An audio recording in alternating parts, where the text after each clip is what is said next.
Welcome to the Lightforge podcast. This is Oddwigto. This is Merps. Hello. For those of you individuals who were hoping to hear from Mercenaries Extraordinaire PJ, that will be for next week. PJ has graciously provided flexibility, and we are definitely going to get PJ on to ask him all about his Mercenaries dominance and also about a lot of his other history of dominating in basically any game Everything. mode next week. Uh, But this week we are going to have an arena focus and really a card review focus because the mini set we now have a lot of information about. It is long overdue, so this is something that Hearthstone is a little bit late on it, and the mini set is coming out very soon. yeah, so they announced it a few days ago, and then they started immediately releasing cards, and we were like, oh, is it going to be ready or not? And then as of, I think, Friday, they released all the epics, rares, and commons. So only the legendaries are still hidden, which is like the exact opposite of how they normally reveal cards. But we don't care about legendaries because this is the arena, and we will be surprised when the set is released on Tuesday. So if you're listening to this as a podcast or on YouTube, it's probably like middle of the day Monday, and it's like 24 hours, and then the set will be released. So we had to do some emergency triggering. By the way, PJ, if you guys don't know, is Team America. He's number one in Mercenaries. He was number one in Duels. He was number one in Arena. And he will be here next week. That means we will not be talking about this stuff next week. All this Deadmines set, all this new rotation, all this dual class. We will not talk about much of that next week. Why? Because none of it is competitive in any way. It is a brawl kind of event for the first week of these new cards hitting the arena. And we will go back and talk about actual strategy in the arena once the dual class piece goes away. It'll still be unbalanced. I just want to set everyone's expectations. Because the Deadmines isn't just being released. It is coming with the almost full rotation. Only United and Stormwind is staying, and of course. So everything else is rotating. So all the cards will be different. The whole meta will be different. It is unclear how they're going to do offering rates, but you can pretty much bet that it's going to be unbalanced. Much more likely to be unbalanced than it is to be balanced. So it's going to be kind of up in the air anyway. So anyway, our point being, we're going to talk more about Mercs next week with Team America here, and then go back to the arena once the actual arena meta comes in. Like we may mention a card or two, but that's kind of the schedule going forward. Okay. Before we actually dig into Deadmines, which is the mini set that they're releasing on Tuesday, I want to talk about what sets are in and what sets are out in the rotation that is accompanying Deadmines coming into the arena. Merps, do you want to list out the sets that are coming in and the sets that are leaving? Sure. All right. Let me just find that real quick. Oh, If I okay. Never find it. mind. I mean, no, I have it up. Okay. I just have to tab. Tabs are hard. Okay. So, when the arena rotates on November 2nd, the arena will include cards from these sets: Deadmines, obviously, United and Stormwind, Ashes of Outland, Rise of Shadows, Knights of the Frozen Throne, Journey to Ungoro, Mean Streets of Gadgetzan, and of course the core set. And this is also when they roll out the dual class arena event. So this isn't your typical rotation in which you get normal standard arena with a rotation. You're getting a double whammy of dual class event with this rotation. So the change is going to feel very extreme. Mm-hmm. Yeah, you will not have any idea of what's going on in the arena, and that's fine. It's a brawl event for a week. So the sets, if you're just in case you're wondering, the sets that are leaving, that are currently in the meta, which is everything besides United and Stormwind and Core, is Forged in the Barrens, the Wailing Caverns mini set, Madness at Darkmoon Fair, the Darkmoon Races mini set, Witchwood, Saviors of Oldham, and Rostakon's Rumble. So those are the sets that you've been playing with in the arena the last couple months, and they're all gone.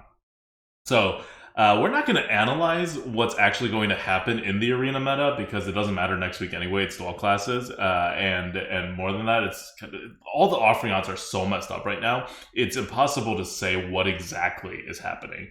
But one thing that we can say with a decent amount of certainty is that we're not going back to the endless card draw meta. Why? Because that was really anchored by Skillamance Academy, and that is not coming back.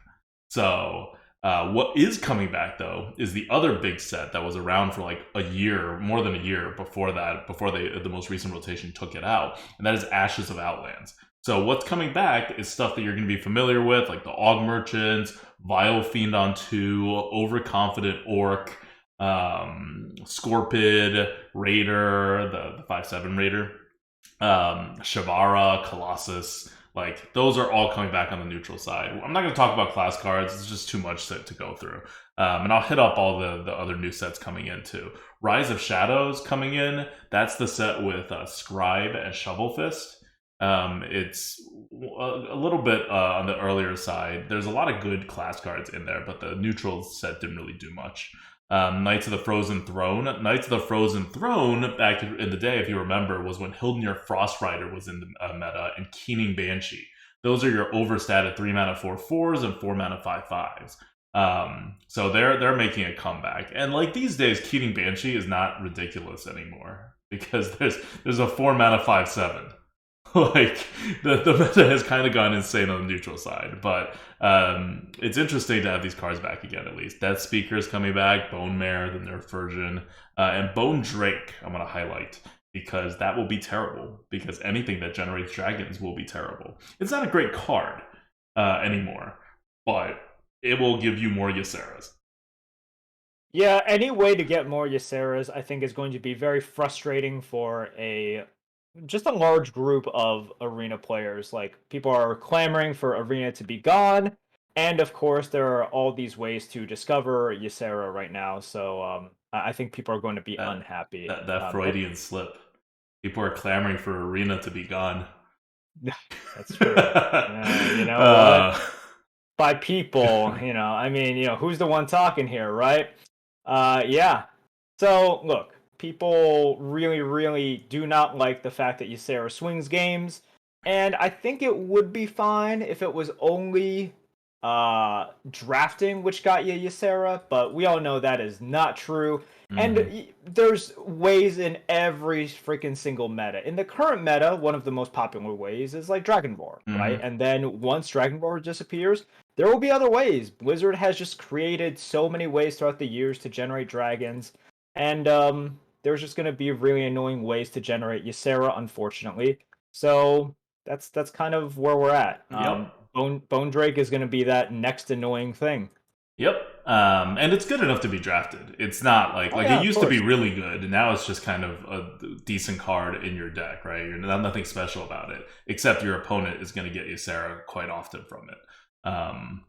Which is kind of sad. But okay, Journey to Ungoro is coming back. That's one of the earlier sets that was actually really good, which includes Gastropod, Wasp, Tar Creeper, Stonehill, Primordial Drake. I don't know if there are ridiculous cards Stonehill can discover in this set. I haven't really looked into it, but Stonehill was one of those problematic cards that would, like, at one point, like, get you Tyrion all the time, or like something annoying like that. I don't know what the odds are right now. Maybe someone's analyzed it with the new rotation coming in and how bad Stonehill will be, but definitely a card to keep an eye out. And then Mean Streets of Gadgetzan is coming back, and that has nothing.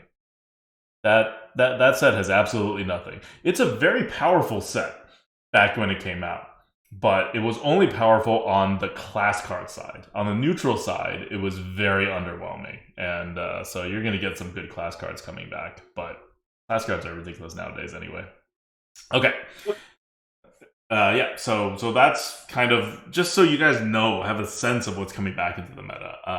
There's no real good way to, like, besides looking up all the cards in all the sets to prepare yourself. So good luck. Yeah, it's just don't take the next week so seriously, because it's a brawl event essentially, right? It's dual class arenas. This is not meant to be competitive. It's meant to be a nice, fun way to get you reacquainted with all of the cards in these old sets that haven't been back in quite some time.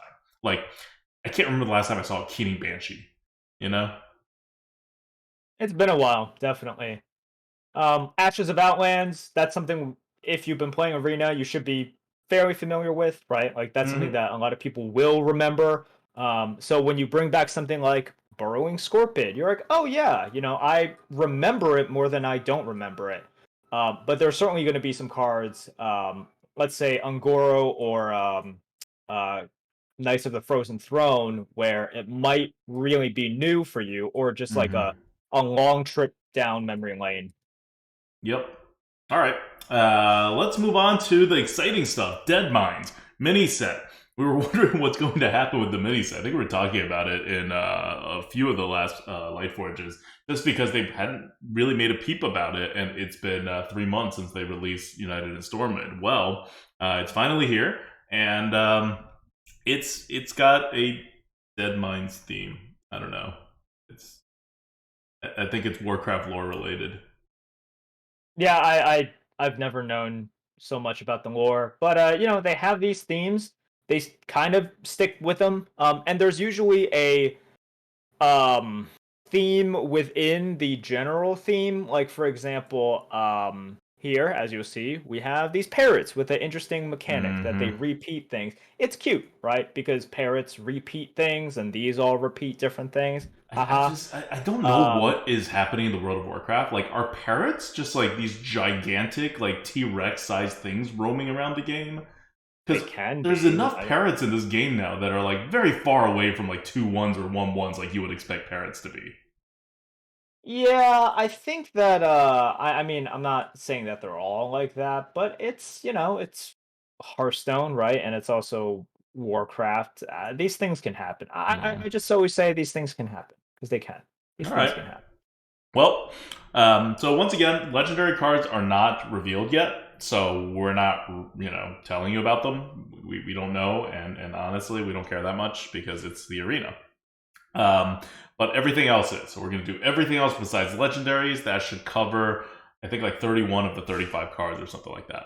Okay, so um, first up is there are three neutral cards coming in: one common, one rare, and one epic. And because they fixed this bug like a month ago, the epic bug, now the rarities actually matter. You actually do see, for the most part, right? Like Blizzard does whatever they want with offering odds. But for the most part, you do see a lot more commons than you see rares, and you see a lot more rares and commons than you see epics now. So once they fix that, these rarities actually matter a bit more.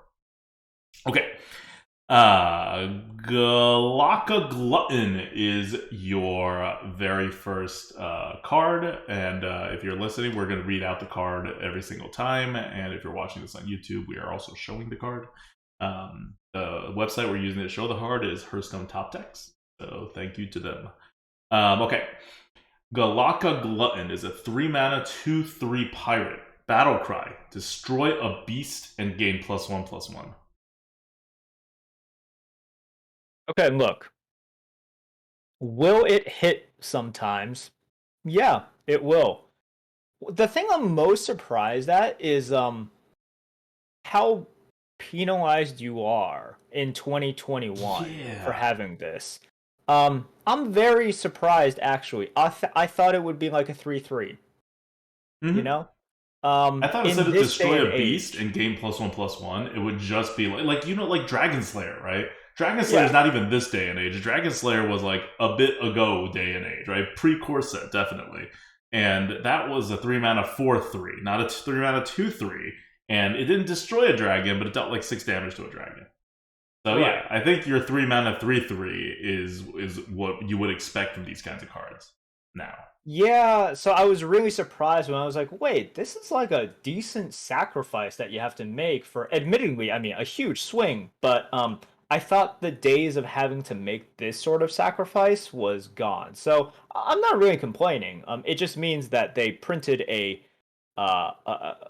hate card or a swing card that has quite a bit of a drawback. So for us, this is a D plus.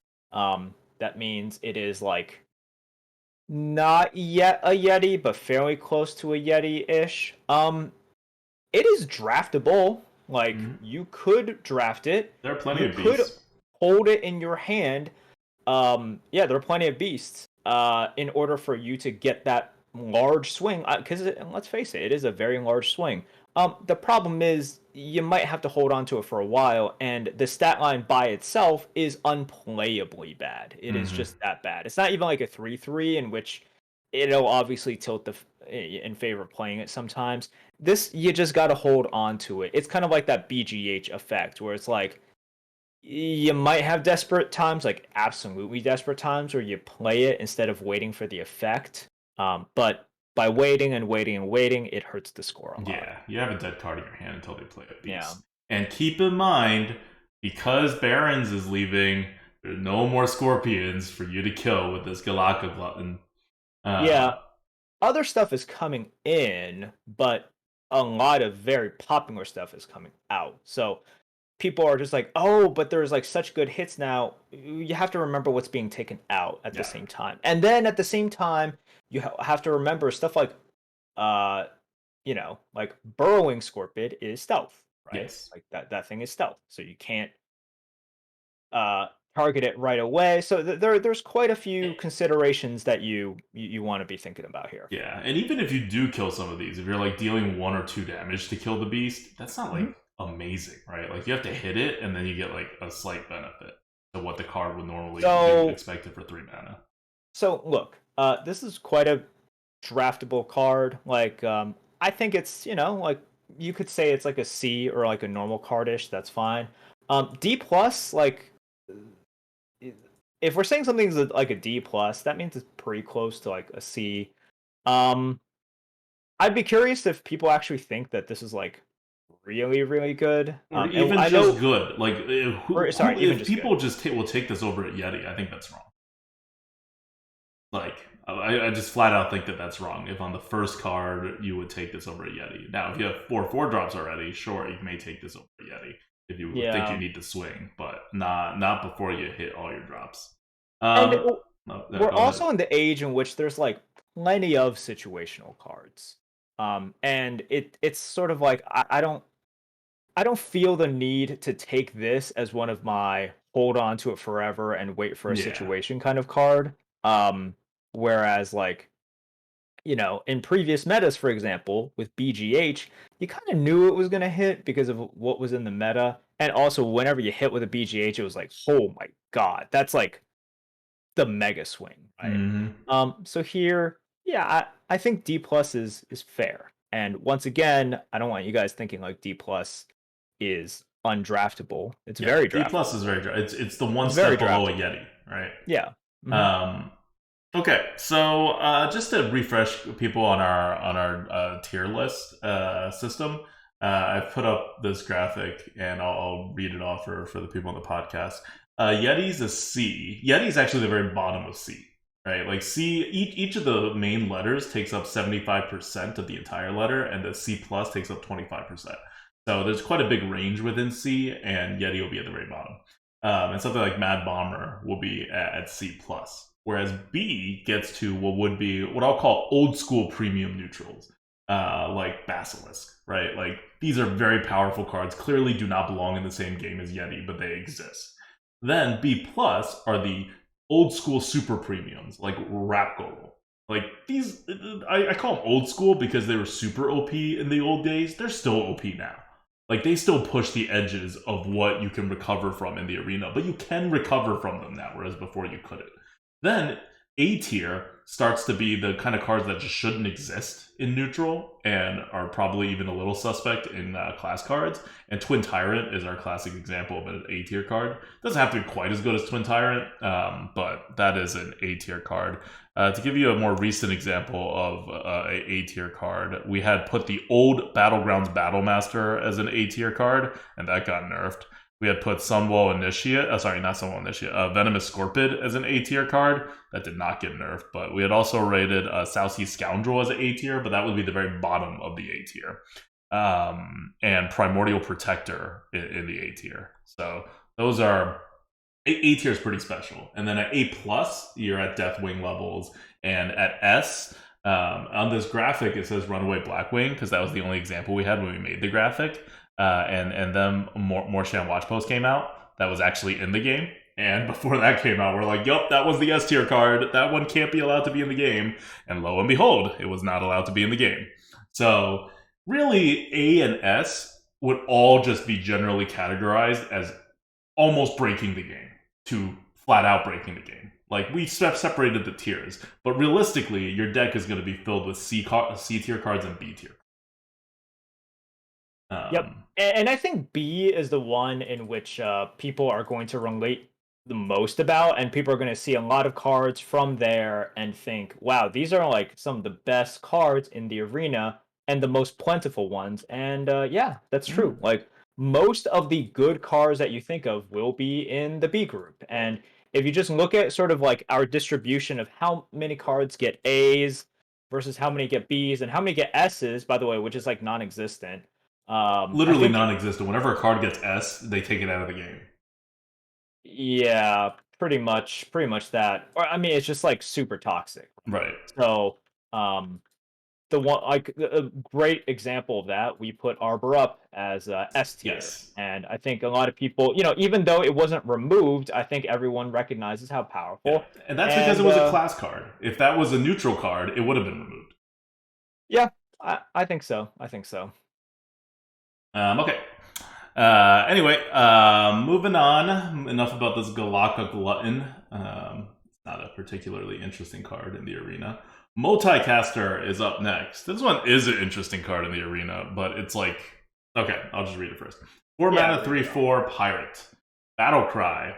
Draw a card for each different spell school you've cast this game. So... some classes really just have one spell school. Some classes have 2 spell schools. And some classes have a lot of their cards not be a part of any spell pool. And, of course, weapons are not part of any spell school. So this is one of those cards where it really depends on what the hell's in your deck. In certain classes, you may be able to draw 2 cards from this. If you have some generators, you may even be able to draw 3 cards from this, but that is highly, highly unlikely. This is more of a case where you're going to be struggling to draw even 1 card from this card. Because when you play it, you had to have played a spell, and generally about... it depends on the class, right? Like, if you're a shaman, almost all your spells are nature spells, and otherwise they're tagged anyway. But if you're some other class, like warrior, for example, then even the spells that you do have aren't really of any spell class. So there is some range in this, but overall, we give this a C. So, like, warrior would be below a C, shaman would be maybe a C+. But it's just, you got to think about the number of times when this is actually a dead card in your hand, because you haven't played a spell that is of a spell school yet, and generally you only have 1 spell school, or most of your cards are like, you may have 1 spell of a different spell school, and then you're just trying to play a 4 mana 3/4 draw a card situationally, and that's just not that great in the current game.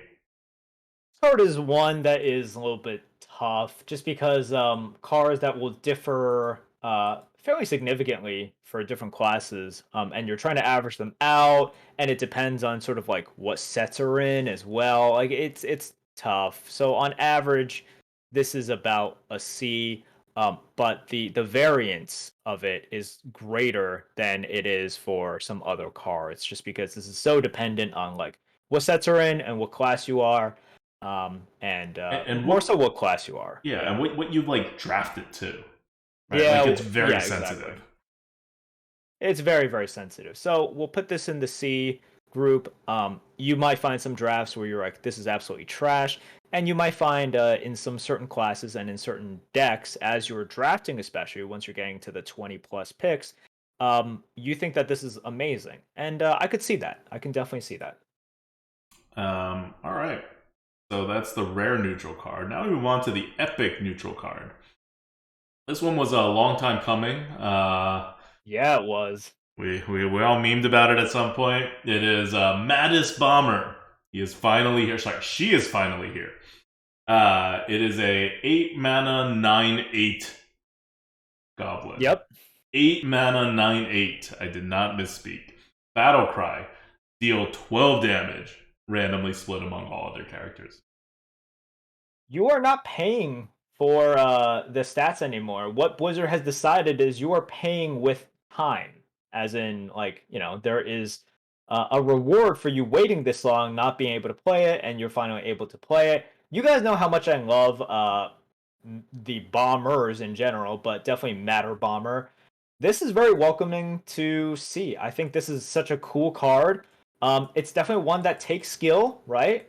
Because you want to set it up appropriately. Um, Oh, I thought you meant you need the bombs to hit the right targets. well, that too. You got to express confidence and faith in the bomber itself in order to really help it realize its That's what potential. separates But the good arena players from the bad ones. you just got to slam it down. But I do really like this because 12 bombs, that's a lot. Like, you get a lot of chances. The more bombs there are, the more chances it has to kind of even out Mm-hmm. for you. And you're not giving up any stats, really. This is offensively oriented, but it's nice. It's really nice in that you get, like, the stats that you're kind of supposed to get. And I think that this is just going to fit into a lot of decks. You're going to draft this a lot, not because it's just fun, but because it's really freaking good. Mm-hmm. It's like, think about how great Shavera is. This is Yeah. like a little bit weaker than a Shavera on the ability side, but rather than getting a 6 mana 6/3, you're getting 8 mana 9/8, which is much better. And So this can go face. yes, this can also be better than a Pyroblast if you're good.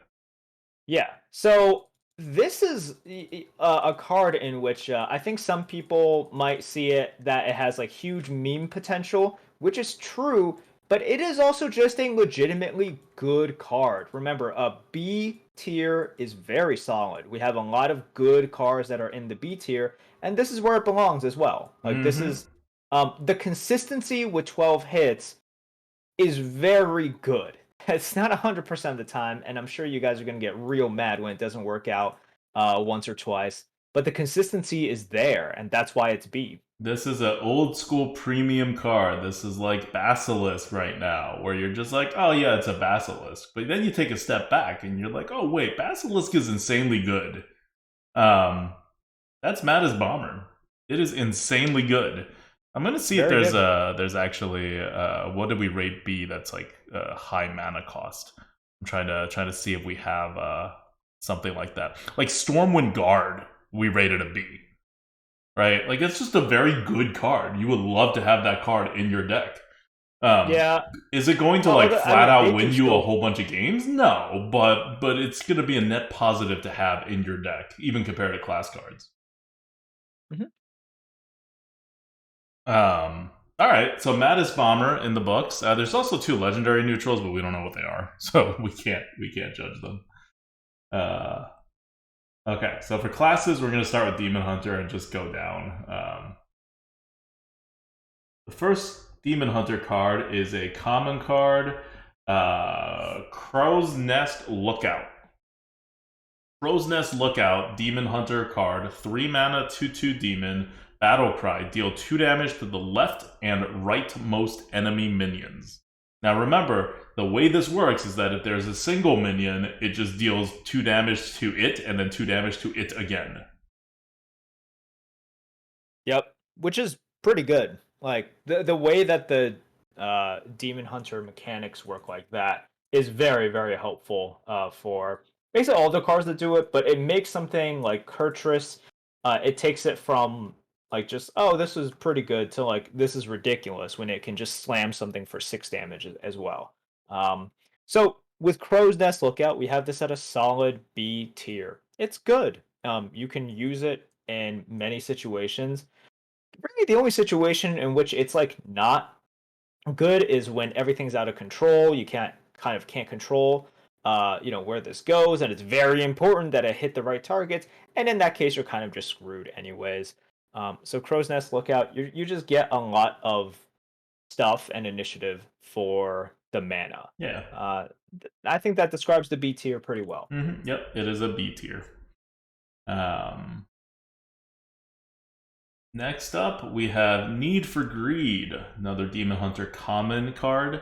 It is a 5 mana card that is draw 3 cards. If drawn this turn, this costs 3. So if Need for Greed is on the turn, Need for Greed is drawn, it only costs 3 mana rather than 5. A little bit interesting. You get to save 2 mana if you play it on the same turn. And it is also tradable, which is a big thing. So this card's going to end up at a B. And I'll tell you right now that if the regular 5 mana draw 3 card, if it were to exist, and it doesn't, but 5 mana draw 3 cards would be a C. So between the fact that this is tradable and that if you play it on the turn that you draw it, that you top deck it, it costs 2 less mana, it has gone up from a C tier to a B tier, which is huge. That's going up from around a Yeti to about a Basilisk. Like, that is a huge rise. Why? Because tradable is so freaking important for a card like this. Like, this is just a dead card in your hand if you need tempo. And you oftentimes need tempo. But this is a great card to top deck if you're top decking and you're running out of cards. So, tradable kind of gives you the best of both worlds here. Yep. I think that's a good way to put it. With all these bulky draw cards, and you've experienced it, whether it was through something like a Nourish, right, or something like, let's say, a Sprint. Part of the reason that these have never been amazing cards is because if you have it in your hand and you can't really draw because of tempo, because of whatever reason, it really sucks. They're just stuck there, and a lot of times if you fall behind, they're permanently stuck there because you never get the opportunity to use it. That's very game losing a lot of the times. But because of the fact that it's tradable, that's quite nice. All right. Finally, the last Demon Hunter card is a rare card. It is 6 mana. Proving Grounds is the name. You summon 2 minions from your deck. They fight like each other. Yeah. All right. Look, this is a F. If anyone knows exactly what meme deck, or even if not meme, what deck this is supposed to go with in Constructed, let me know. I obviously don't know Constructed, but we don't have to discuss. Yeah. In Arena, it's clearly a never pick. Yeah, if you are thinking maybe I pick it and it's actually a D tier card and I can make this work, no, don't take it. It's an F. All right. Now we move on to Druid. Druids of the almost always good cards. And Druids are going to get some very good cards. No one's surprised. First one is Druid of the Reef. 1 mana 1/1 common. Choose one. Transform into a 3/1 shark with Rush. Or a 1/3 turtle with Taunt. So you either get a 1/3 Taunt, which is a good 1-drop, or you get a 3/1 Rush, which is like a Holy Smite. That's amazing. That is kind of all you can want from a 1 mana card. And so we rated a B. It's not like breaking anything in the game, but it's a good 1-drop. Yeah, it's quite good. I think people are just used to seeing this with Druids, like just good choose one kind of things. The only thing stopping it is really its size. Yeah. Because you get much more than you probably should, but at the end of the day, it is still just 1 mana. Yeah. And when you're using the better, but in case it's not obvious to anyone, the better of the 2 forms is the 3/1 Rush. That's what you're trying to do.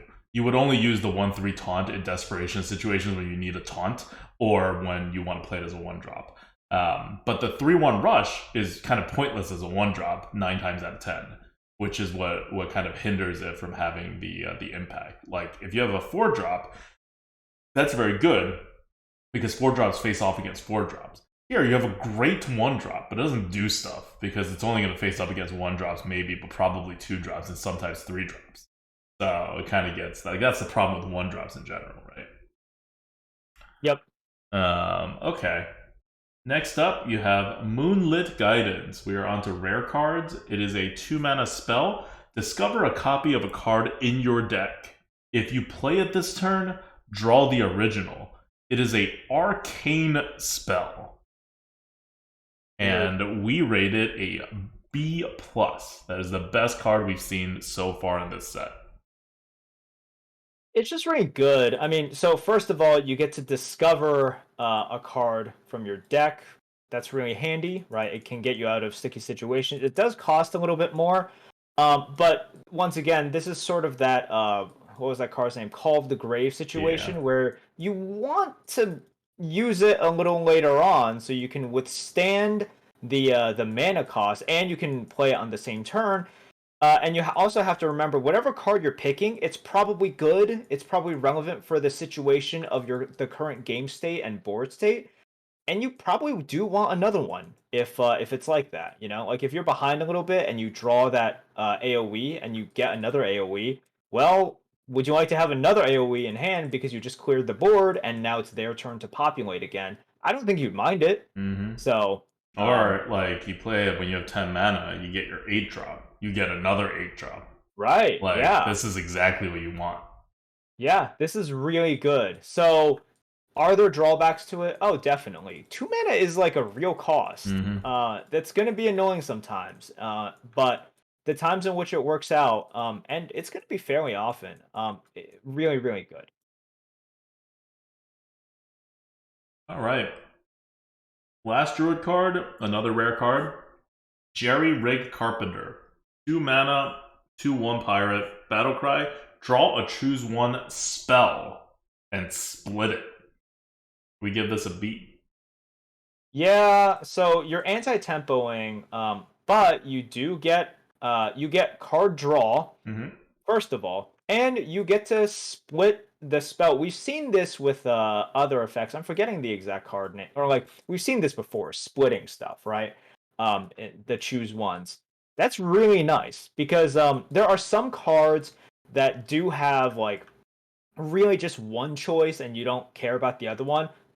But there's a lot that have like really good choices, and you're happy to have like both of them in your hand. So this is a ton of card advantage um, in um, in just like one card. Yeah. Keep in mind that what's really limiting about this card is that it has to be a choose one spell. So you need it to be a spell. It cannot be a minion. So you're eliminating like at least half of your possible choose one cards, but you only need one of these in your deck, right? Um, so like you only need one choose one spell remaining in your deck for this to trigger. If it triggers, it's flat out insane. It's a loot hoarder that draws 2 cards instead of 1, and they're spells. Spells are better than even choose one spells that are split up are still better than minions on in your deck generally. So this is kind of just one of those insane cards. I find it hard to believe you'll have more than like 2 choose one spells at most in your deck, or if you do, they're like very tiny ones that don't matter as much. But even with like 1 or 2, right? Like even if this card misses sometimes, when it does hit, it's still so good. All right, now we move on to Hunter. The first card in Hunter is a monstrous parrot. Here's what I'm talking about, the big ass parrots.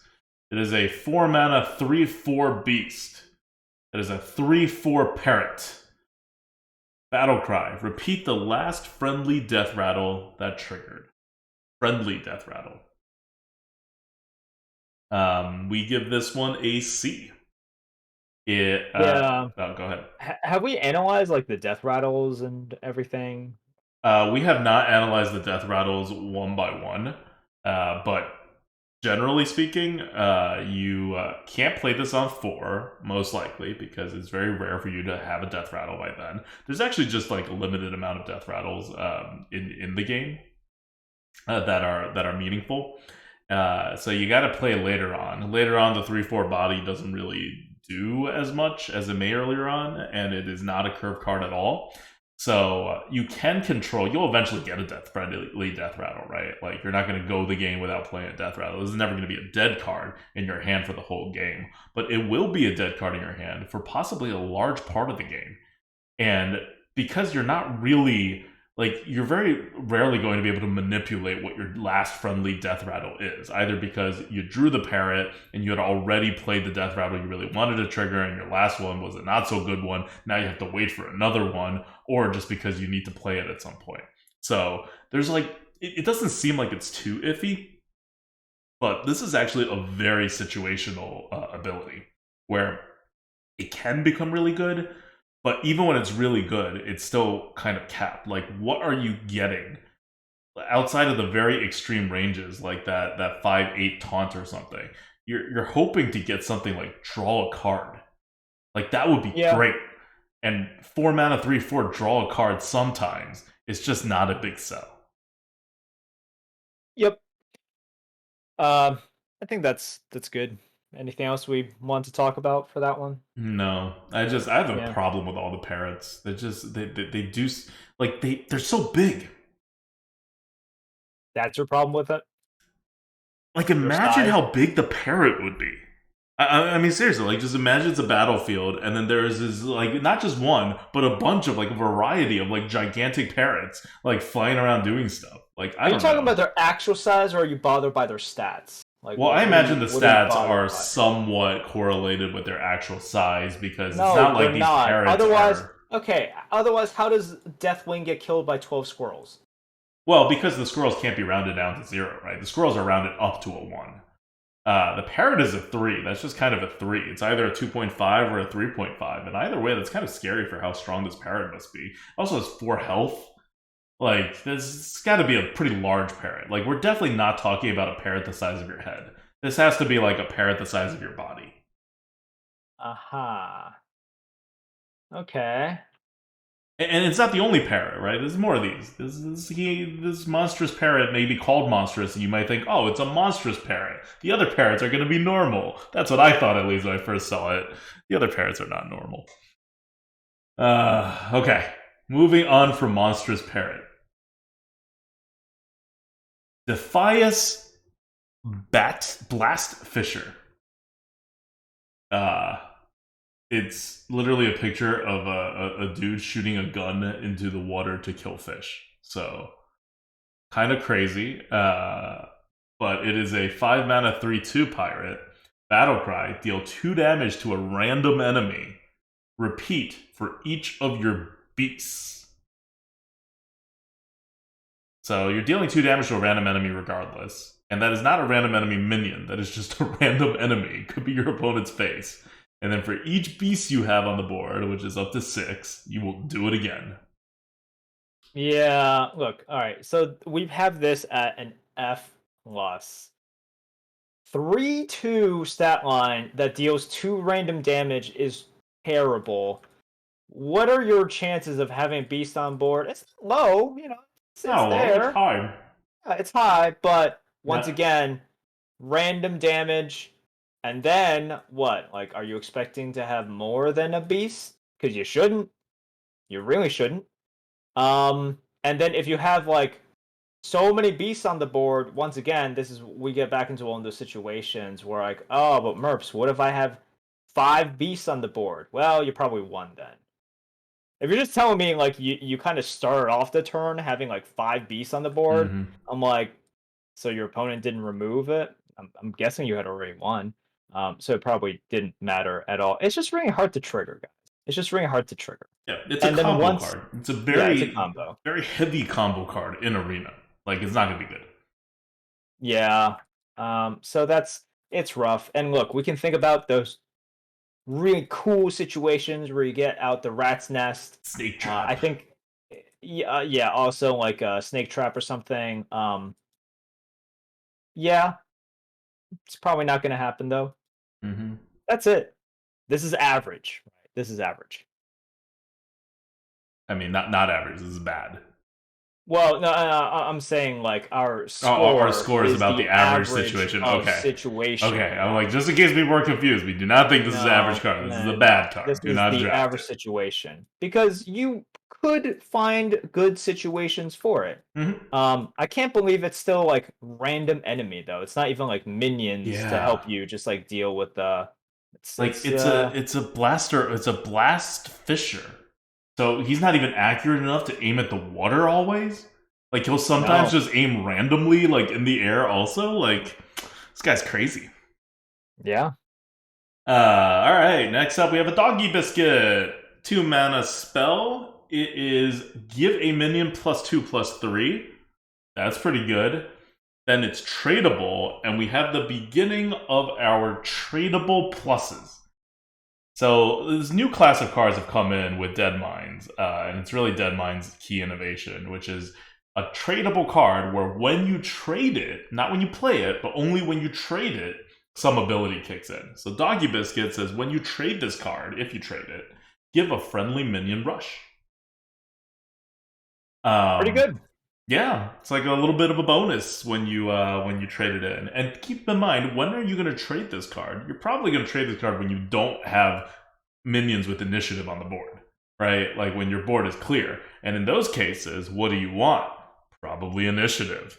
You probably play a minion, you trade the Doggy Biscuit, and then you get like, oh, hey, my minion has rush now. So that's a very useful tradable ability. It's like normally tradable. We've said this before. A card that is just tradable would be a D plus in our ranking system. Like that is nothing. It is an unplayable card. It can only be traded into your deck. That is a D plus. So this now, rather than having like a choose one between that card and whatever the card is, tradable is now a draw a card and give one of your minions rush. It's like Rocket Boots or the normal Doggy Biscuit. So that adds up to be quite a good combo. We rate this card a B. Yep. I think that fits.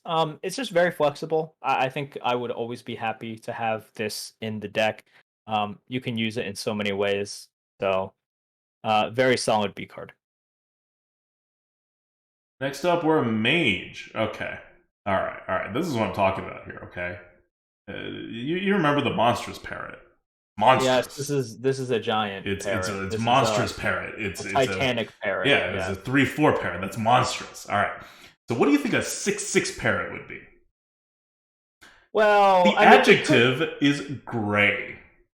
well, here's the thing. You monstrous doesn't always have to mean size. Okay, Yeah. fine. Right? Fine, Like there but this are one's just monsters that a. are quite small. It's not even just a gray parrot. It's a gray sage parrot.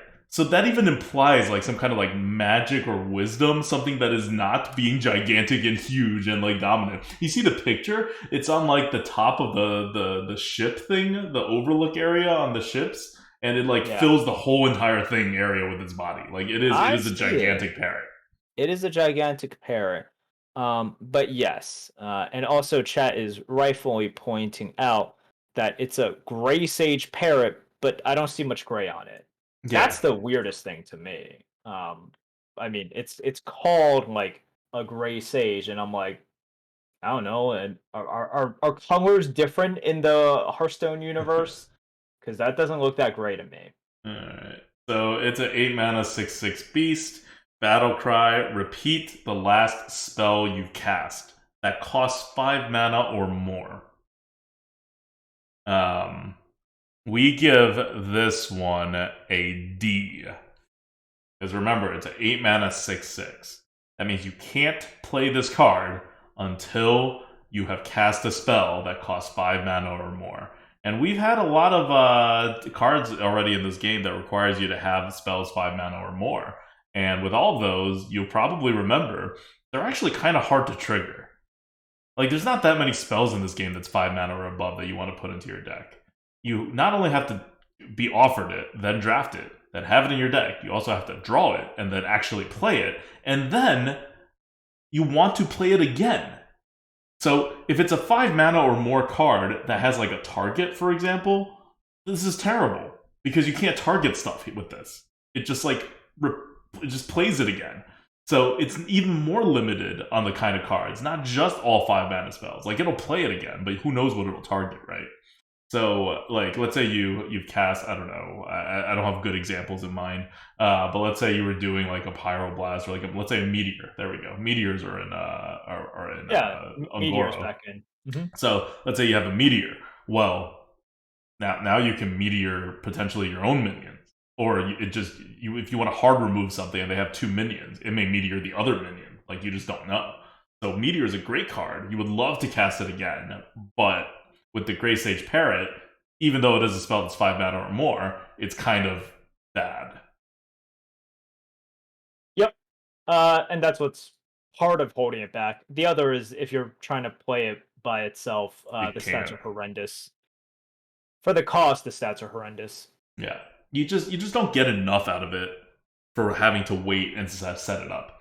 It's not like the most impossible thing to set up because you just had to have played. You don't have to have a beast be living on your board with initiative or some of the other stuff that get triggers. But you got to wait for so long. It's still enough RNG to draw these cards, and then the payoff is just not there. All right, so that is a D. Next up, we have Deepwater Evoker. I'll read it, and then you can take this one. Deepwater Evoker is a 4-mana 3/4 pirate. Battlecry. Draw a spell. Gain armor equal to its cost. We give this a C+. Yeah, it's a C+, and I think, look, drawing cards are nice. Armor is more and more relevant. I've said this like so many times. Like each sort of meta, each sort of expansion. I think I always say like, look, HP armor is just becoming more and more relevant. You want that buffer. You feel less and less safe being at specific HPs, especially nowadays where Battlemaster is still here. Yeah, it's been nerfed, but if you've been playing a lot of Arena, I'm sure you have died from 18 health, 20 health to a random, 6 mana Battlemaster. So drawing cards, playing in potentially a style that mages will want to play, which is a little bit of that grindy, generating, removal method. This is fantastic because if you draw those like big spells of which you want to play a little bit slow, you might get hit a little bit in the very beginning, and then this is a double whammy because you're able to draw that big removal spell like a meteor or a flame strike, for example, and then you can just also armor up a ton. So it's quite good. One of the issues is like it is a little bit slow. Yeah, it's good, a good draw card spell. I know that we were pleasantly surprised by how good the previous draw spell cards were. Like think of the shaman one, where you draw a spell and then if it's like a nature spell, something happens. Like those cards were, even the ones in which you would never ever trigger the thing, like the mage one, where if you draw a like a frost spell, you would get 2/1/1s, but that would just not ever happen. It was still a very good card and a very good win rate card, precisely because spells are just that good and that useful. Yep. All right, next. You can take this one. This is this is a card that, and I agree with you. I had it on the very edge. I was gonna give this card a B plus, and Merps wanted an A, but I was at the very top of B plus. I was like, yeah, that makes sense. So this is like a low A, but it is an A, being our first A card.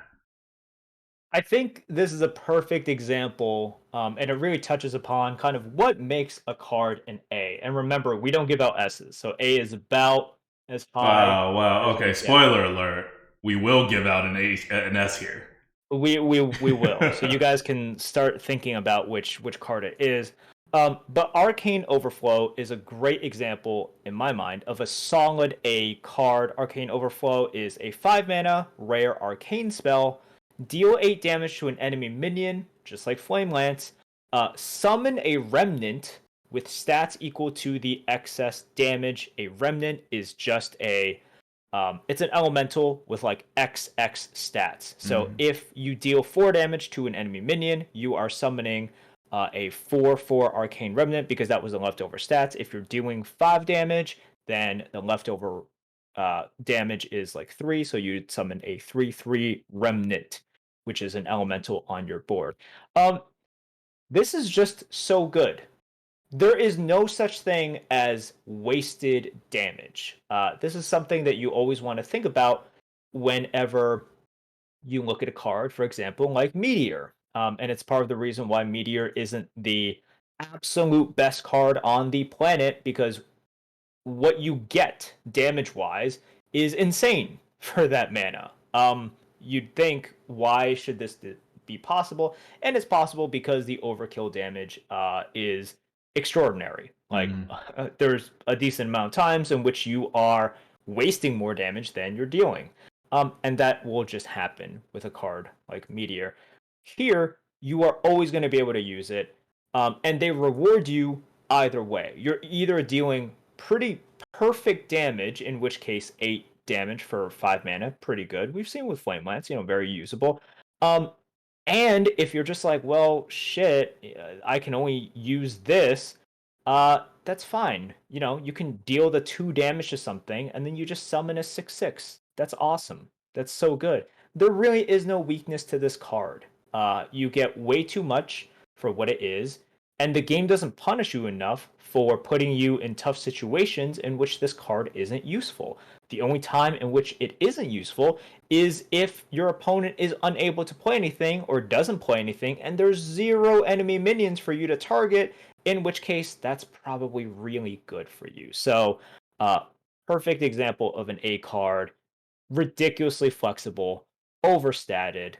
The only situation in which this card is not good slash unusable is a situation in which you probably won already. So it's just insane. Yeah. Like, people will first look at this card and they're like, oh, I'm going to hard remove and then get something left over. Like, no, you're going to deal 2 damage and get a 5 mana 6/6. Like, that's what you're going to do with this card. And it's going to be amazing because you're going to be overcurved while also removing one of their smaller things or damage things. It's a silly card. Like, this is the A tier level of ridiculousness that like remember, like we all talk about like Scorpids and like how amazing Scorpids are. Scorpids are A tier. They're not higher than A tier. This is Scorpid level. It's only going to be less annoying than Scorpid because it's a class card, right? Like, I generally I think A tier cards should not exist in neutral, and S tier cards should not exist in class cards. But A tier cards and class cards, I don't love it, but I'm not like I wouldn't like ban it from the game or anything. And this just hits that spot. This is like the most powerful card you can do in a class without kind of breaking the game. Yep. And it's also rare. You won't see it that often, but you'll see it enough. Yep. And of course, this card by itself, I can see it making people excited to use the Parrot, because this is just like, other outside of something like a Flame Strike, right? This is probably just like the best thing for it to hit. Remember, Box is out, so the Parrot can't do boxes anymore. But this, if you were able to hit like an enemy minion and then use the Parrot, that is a dream scenario, yes. But once again, we want to make sure we don't get caught up in too many niche situations. Yep. Next up, we are at Paladin. Like, spoiler alert, Paladin's the best class for this set, which I feel like we say about half the sets that come out because it's just so easy to make good Paladin cards for the arena. Just very, very synergistic. So we start off with the worst of the 3 Paladin cards. It is a Parrot. It is a 4 mana 3/4 Parrot. It's a beast. It is Sunwing Squawker. And its Battlecry is repeat the last spell you cast on a friendly minion on this. On the bright side, the spells you cast on friendly minions are almost always going to be useful on your Squawker. On the downside, there's not that many spells, even in Paladin, that you cast on a friendly minion. Remember, it has to be a spell. It can't be like a benefit that's conveyed by a minion or a weapon or something. And on top of that, you don't get the initiative on it. Like, if you have a spell that like gives +4/+4 and a divine shield, that's so much better on a minion with initiative that you can then attack with, pop your divine shield and deal a crap ton of damage, than it is with the Squawker, which has no rush, right? You play it, it gets buffed, fine, but it's just dead stats sitting there. So the upside is not that high, and the downside is that you may have to wait a long time on this one. And so this is a D plus. Yeah, if you think about it, it's just like how we're at the point of Hearthstone where if someone plays like a 5 mana 8/8, are you really going to be like, oh my god, that was like the biggest? You're just like, okay, they played a 5 mana 8/8, right? Like that's where we're at right now. Someone Mm-hmm. plays like a 5 mana 8/8, you're like, okay, cool, it's a little bit more than I expected, but you roll with it. Yeah. Like you're so used to that. Um, and that's why something like this is just sort of like, okay. Now, if it also had initiative of some sort, like initiative is the new poggers, right? Mm-hmm. Like so this thing which sometimes you are able to like get insane value out of it. But yeah, just think about how many times you see that 5 mana 8/8, whether it's like, I don't know, some random clockwork giant that just hits or whatever card you want to Bell name. Reaver. Yeah, sure, Fell Reaver. You're like, all right, super manageable these days. Mm-hmm. So same like that's sort of like where I get my thoughts from. Like this thing with, let's say, a Blessing of Kings, and that's like a really good situation. That's like not exactly easy to set up, and even if that comes out, I'm just like, okay, that Mm-hmm. sucks, but okay, yeah. All right. Now we are going into the next Paladin card. This one's rare. It is a Wealth Redistributor. We are now drawing a clear line between the rogue stealing, and then I think hunters have had stealing and redistributing, and now there is a actual card called Wealth Redistributor in Paladin. It is a 5 mana 2/8 pirate, and it has taunt. So far, not a particular good card. But the battle cry is swap the attack of the highest and lowest attack minion on the board, regardless of, whether it's your opponent's or yours. And remember, the paladin has this hero power that generates a 1/1. Yeah. So look, this card, uh, we are just going full kind of like Keeper of Oldemon now, right? Because yeah, Yes. a little bit of a preview, but Paladins just got tools. Like they just got super Keeper of Oldemon level S cards in this expansion, and this is just really good. Like all it takes is for your opponent to just play like a thing. Let's say like because this is coming out on the turn in which 5 attack is pretty common, but okay, it's only 4 attack, right? So you are getting a 5 mana 4/8, which is already quite good, and you are nerfing or lowering their attack by 2. That's quite a good card. Like that is a good effect. You're getting a lot of benefits for 5 mana, and that's like, I'm not saying the worst case scenario, but that's like the pretty much the floor, right? Like in terms of, yeah, I can think of some worse situations, but I can think of a lot better situations for this card Mm-hmm. too, like a hell of a lot better situations. So I think that this is another example of like the A tier. The swings, the positive swings are huge.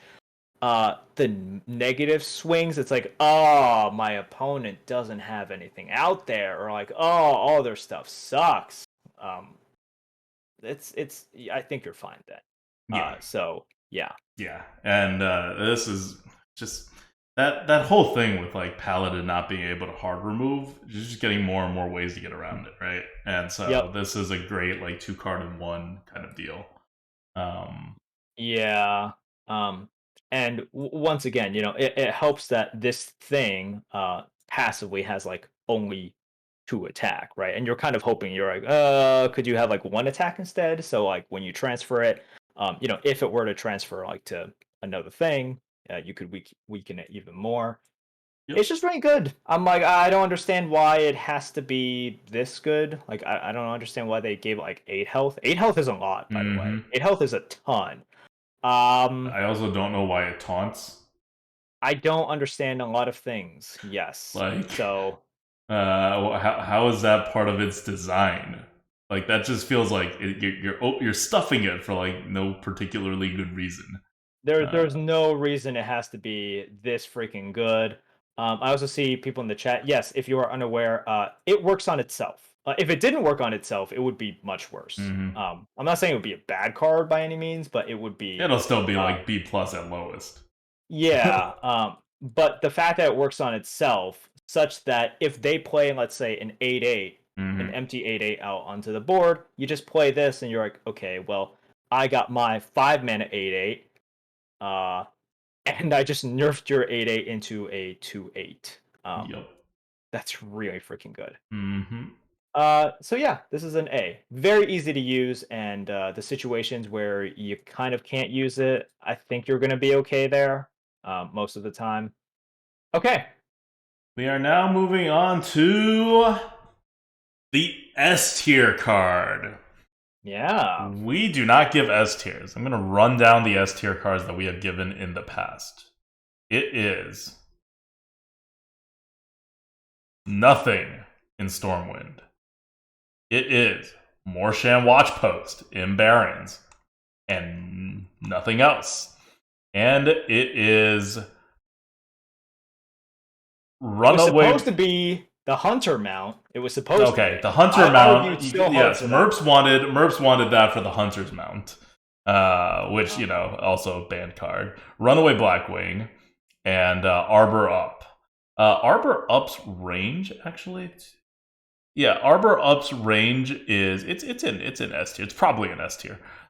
We didn't have the A B C D tiers at that point, so we just had a number range, but it's probably an S tier. So those are the cards that have existed before, and we are adding one more, and this is all from Dark Moon Races onwards. Before that, we had an algorithm tier list, and we didn't like go back and re-rate all the cards.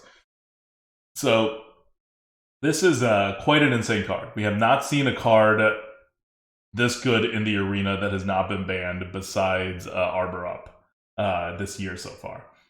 It is Righteous Defense, and it is a Paladin rare spell, Holy, 3 mana. Set a minion's attack and health to 1. So I forget the card's name, but there was a Paladin card that did this for 2 mana. Subdue. Yes, and that was an insane card. We rated Subdue that card was like an very A or good. something. Subdue is very good. Yeah. And here, for 1 extra mana, you give the stats it lost to a minion in your hand. So if you cast this on like an 8/8, something in your hand now has +7/+7, and if this is like later in the game, you can play it on the same turn. It's pretty crazy. And look, Adulta is talking about an 8/8. Let's talk about just a 5/5, right? Let's talk about just a 5/5.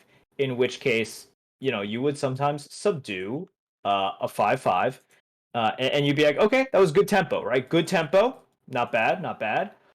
You're able to effectively like deal a lot of damage, save one of your minions by value trading. And then for 1 extra mana, you buff something in your hand by +4/+4. That's really good. Like you would take that add on, because that makes uh basically a nothing into a something, and a something into a like a Mm-hmm. deathwing, like a giant. So And we're just looking at this as pure stats. Like, the thing it buffs in your hand, you can't really control too well in Arena, but it could have Taunt, it could have Rush, it could have a Divine Shield, it could have all sorts of stuff, right? yeah. So it's just really stupid. I think chat is correctly kind of looking at this and being like, wait, polymorph, which was 4 mana and it was pretty good. And I understand that also silence, Yeah, right? that Text, silences. That's a pretty big part of polymorph it. silences. So it is different. But man, this effect, even though it doesn't silence, it's cheaper. And this effect is just so freaking good. Like if you didn't win, you kind of lock the victory. You lock in the victory unless you just die immediately. But I don't know why Blizzard printed this card. And I hate the fact that they keep leaning into this paladins can hard remove Hmm. theme. I just don't think it's very paladin-esque. Although the identity of paladin has been very weird throughout the years because it's like very secret oriented. And it's just become like just this weird Yeah, thing where I that's don't always view what I thought of when paladins. I think of Paladin in general lore, is that they keep a lot of secrets. They That's keep a lot of clearly their secrets. identity. Yeah, they keep a lot of secrets, and they're just really annoying. Mm-hmm. So Mm-hmm. That's that's Paladins. them. But yeah, so the problem with Righteous Defense starts with Subdue. It's Blizzard printed a card called Subdue. It was fine. It didn't really cause any problems to construct it or anything. But in Arena, it was like on the verge of being problematic, right? Like it's A tier. We don't like A tiers, but for a class card, it's like livable with. And so then they thought, well, since we printed Subdue, I forget what set Subdue is in. I'm gonna check it out right now. It's Savior of Oldham. So that was like 2 years ago, like more than 2 years ago. And since then, there's been power creep in the game, and so they power creep Subdue as well.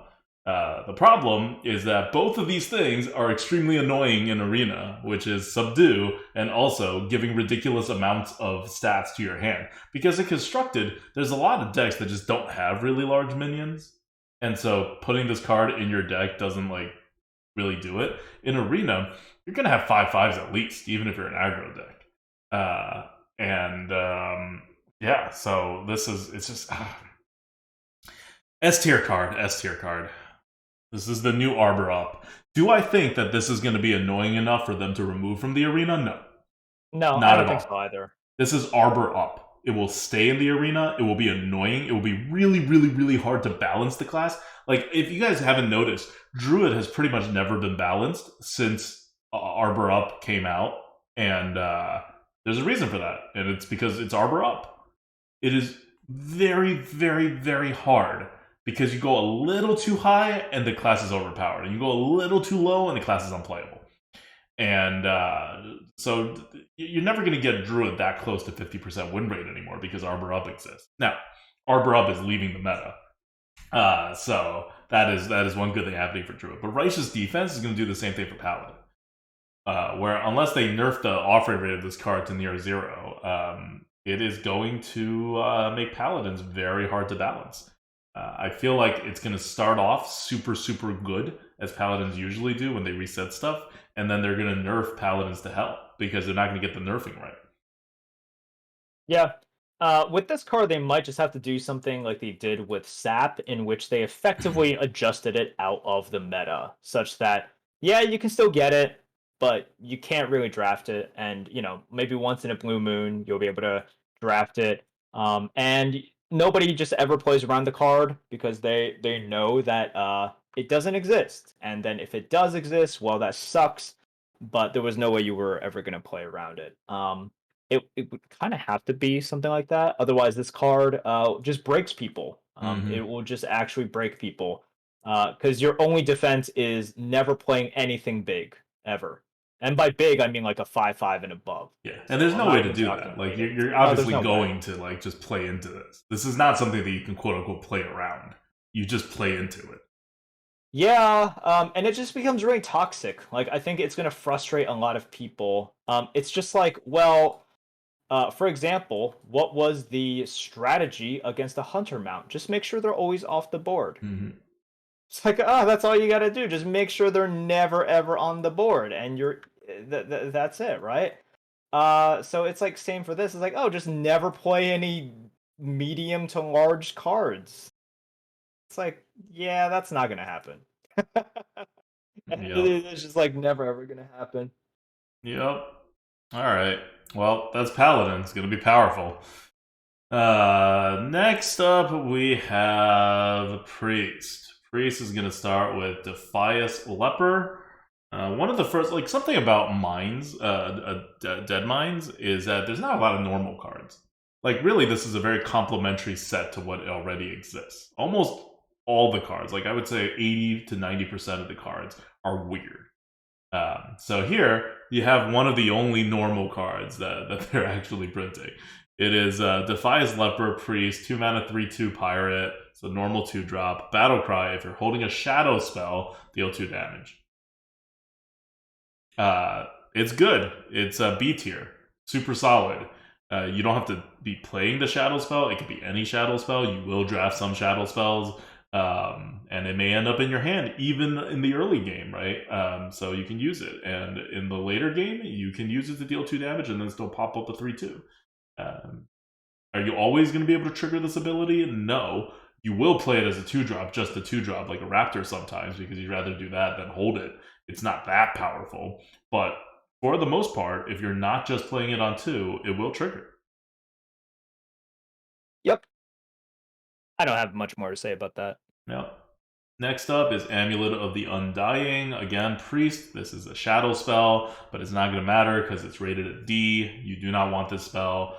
It is 3 mana, Amulet of the Undying. Resurrect 1 friendly Death Rattle minion. You have to have a Death Rattle minion, it has to die, and all this does is resurrect it. It is tradable, which is nice because you're probably going to trade it. But then you're not going to be able to play it again until you get it back. So it's all sorts of bad. It does upgrade when it is traded.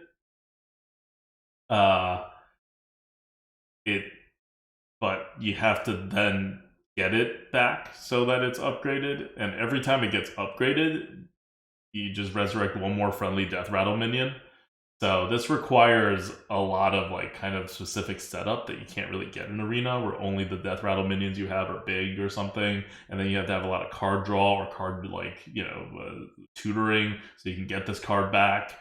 It's just not something that the Arena will be able to use in any meaningful fashion. And the base card is so bad that you'll pretty much never play it. So this card effectively is just tradable. So, look, in order for you to get value out of it, you need to basically have played a 4 mana not beneficial, but like, good Death Rattle. Yeah. So once again, we're off curve. Like, we're significantly off curve. How many Death Rattles are you going to have, period? And then how many... Let's even include 3 mana in there, because if you're drafting 3 mana Death Rattle, I'm assuming it's like a decent card at least. But then, it's still off curve. It's still off curve. So you just start to think about how many Death Rattles do I have, how many of them are bigger Death Rattles, and then I have to play it in a certain order, right? Cards that dictate you have to do it in this specific way, like this first and then this card, that's tough. So it's just really, really awkward. And lots of times you just don't have that many Death Rattles. And even when you like get it off, it's not going to be like that beneficial for you. Or if it's only like somewhat beneficial, you've already paid a pretty heavy price. So it's like, congrats, but you kind of just got what you were supposed to get rather than this like big giant bonus. Yep. It's a bad card. Like, seriously, don't take it. Don't try to make it work. I can see it if this is towards the end of your draft and you have like at least 3 Death Rattle minions and they're all big. At that point, fine, take this card. But unless that's what's happening, if this is mid-draft or early draft at all, no matter what cards you have, this is not the card to take. Because even if you do take it, and you get like a good 2-drop that happens to have a Death Rattle, you're still going to take that 2-drop, and that messes up your whole thing. Like, this is a constructed, heavy synergy constructed card. Not for Arena. Finally, for Priest, we have Copycat. It is kind of a creepy picture. If you guys haven't looked at it, it lives in my nightmares. 3 mana, 3/4 beast. Battlecry, add a copy of the next card your opponent plays to your hand. So it is a spider tank. And it effectively draws you a card. It's not as good as drawing a card, but it's close. So it does have the added benefit of like boxing out your opponents a little bit, potentially. So I will tell you guys, this is a card that I definitely like more than Advocta. I don't exactly have a problem with this B tier because the B tier is like pretty expansive anyways. I definitely don't mind if this were like a B plus. I like this card a decent amount, but I think I'm also just giving it a decent amount of credit for that box out potential. But Where the box yes, out potential is kind of like a mirage because your opponent can also just ignore it if it wants to, right? Your right, opponent is the one in it could. control, not you. It's not like a secret, you know?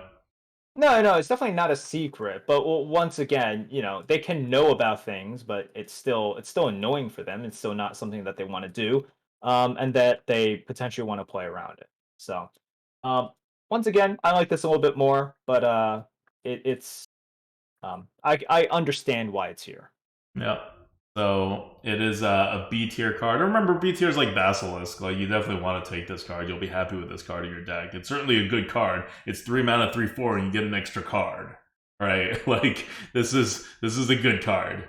But it's not like absurdly powerful. I see someone in chat, Baromic Chicken, talk about opponents misplaying into this by purposefully anti-tempoing and kind of like purposefully trying not to give you something like good, and that causes, and we see opponents do this all the time, right? Like, say like Banshee, right? Like the opponent will just like start trying to mill you even though you're going to kill them before they mill you to any effect. So we're not counting like that into this rating, but yes, I do see that happening as well, where this card causes opponents to misplay because they're avoiding giving you a card when they should not care that much about it. You already see that with something not as good, like Meeting Stone. Yeah. You Yes. already see that with Stone. Yes. So yeah, for something like this, you can definitely see it with something like this, where if people are already so afraid of the Stone's effect, this is a lot more legitimate to be afraid of. Yes. But it's like they could just pretend it has no effect and play. Hmm. And they're going to end up in a place where on average your opponents are worse off for being able to see what this card actually does, which is just sad. But I do admit that that's probably what's going to happen. Oh yeah, I think so, 100%. All right, now we're on to Rogue. So Rogue and Shaman only have 2 cards because their third card's a legendary, and we don't know about it yet. So they can be a little shorter. The first card is I love this card design. It is a Rogue card. It is Blackwater Cutlass. 1 mana 2/2 weapon. Remember, this is Rogue, so Rogues already have the potential to use daggers. So it's a 1 mana 2/2 weapon. It is tradable, and after you trade this, reduce the cost of a spell in your hand by 1 mana. We give it a C, so it's around Yeti level. I would take this over a Yeti, I would but too. it's just not that much better than Yetis in the same tier, but I think definitely better than a Yeti. And So remember, Yeti is like bottom of C. yes, very bottom of It's C. not mid C. No, It is bottom you of can C. treat That's it where as a Yeti D is. top of D plus if you Hmm. want. Yeah. So this is pretty good. The part of the problem, okay, it's a lot of small things for me that come together that prevents this from being higher. 1 mana for a 2/2 weapon for Rogue just isn't that good Yeah, because they already have Dagger, so you're taking points away there. Um, -1 kind of cost for a spell in your hand. You have to have a spell in your hand. It kind of has to matter as well. And also, like, so yes, the fact that you get a benefit to trading it is nice, but you have to have a spell, and because the weapon itself isn't that great, you're tilting it more towards the trading aspect of it. So like, it's just a lot of things that you have to put together. I'm just like, okay, it's like a solid good C card for me, and it's hmm just not that much higher. But it's nice. You're gonna draft it. yeah. You're gonna draft it. It's just like if you're not playing it on turn 1, you can keep it in your hand for a bit, and maybe at some point you'll need to pull it out for that 1 extra damage. But you're pretty much going to want to trade it if you're not playing it on turns like 1 through like 2 or 3. And once you start trading it, then it's just still like kind of a even card, right? It's kind of like keeping pace with your deck, sort of, almost, not even, because you have to then play the spell at some point. So it's not as good as it seems, right? You give this card to Paladin, it would be like an A tier card, if not an S tier card. But in Rogue, it's not.